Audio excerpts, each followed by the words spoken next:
So friends, it seems like we have been victims of plastic products for consumption on our little island of Curacao.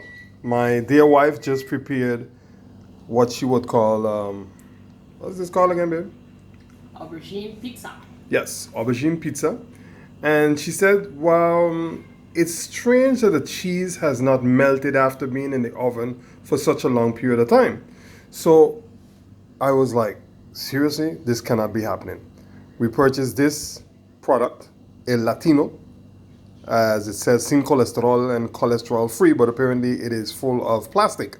Because when we put it to the test, we saw that it acted really, really strange. I'm gonna get the lighter here.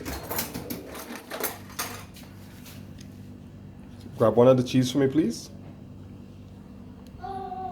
And you will see how the cheese reacts. Well, it's not cheese, obviously.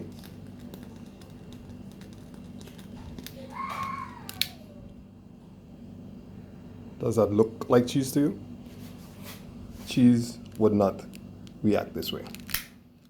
It is not melting no matter what you do. It's just looking like a piece of plastic turning black. No melting, folks. No melting. So yes, even on our little island of Curacao, we are being poisoned with this kind of stuff. It is unbelievable, but yes, it's true.